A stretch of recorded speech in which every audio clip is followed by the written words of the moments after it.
I think it's important to do the personal work, like to be able to sit with yourself and then know how to use what you've learned in that time practically. Mm-hmm. What are you going to do with what you've been given in the time that you've had to yourself? Mm-hmm. What does it look like after quarantine to be able to say, this is who I've become in this time, and here's what I'm going to do with that. And I gave myself time to really sit and think about that.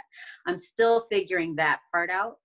But that's also allowed me to forgive the fact that I wasn't on fire for those other 2 weeks. You know, just because I was on fire and moving, that's awesome. But this time is also to understand it's a period of slowing down. Yeah. You know, like, it's great to be productive, but it's not a competition. Right. This isn't a productivity competition. And I forgave myself for that time, and then I would gently start to go back into things. The logo that I created in those first 2 weeks, I looked at it again recently. It was like, this is juvenile. This is not as refined as it could be.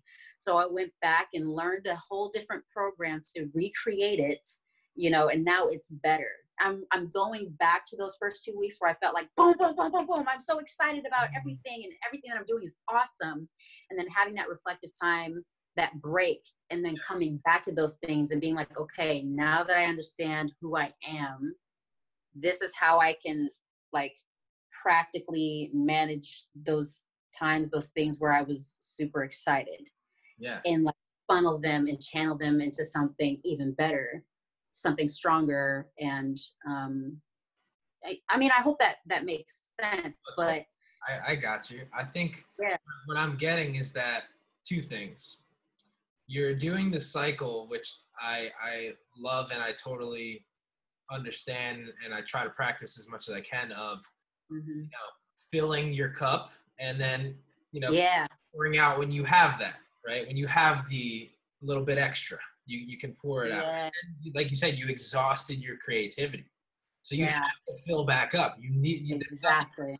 Do at that point. That's exactly it. And then the second thing I think, which is great, is that, you're hammering away and you're doing all these things great. And then you take the time to sort of let it sit. And that I'm sort of metaphorically thinking of it as like a writer going back to do a revision. Yeah. Right. Yep, You're exactly, like, I went through the same thing where like I was doing a project and I was watching it again and I was like sending it to people to give me notes, and like I got notes. And then I started seeing it from their perspective, and I'm like, yeah, like this could be a lot better, and I shouldn't be rushing to like put this thing out there if it's not the best that I know I can make it be, right? Right. So Right. I love that. I think that's huge. Have you read The Artist's Way? Have we talked about this? I have read that. You know the whole cycle. Yeah. It's just like you got to be constantly like output, input, output, input. Exactly. And it takes going through that to understand it. You know what I mean? Like, you can read it and be like, oh yeah, that makes perfect sense. But then when you're going through it, it's like, because you want to punish yourself for the times that you're not being as productive as you know that you could be, but you're not on fire all the time. You see these people and this guy, this girl doing X, Y, and Z. They seem like they're on fire, so why aren't I? And so you punish yourself for that. But it's like, that's part of the creative process, is letting things just kind of sit and moving on with your life, like dwelling on them and then coming back when it's time. And in doing that, I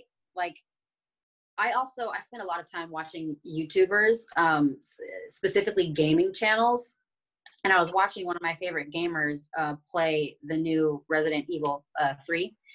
And he's reading like instructions like on the game out loud, but like trying to read it like in character or in like certain voices.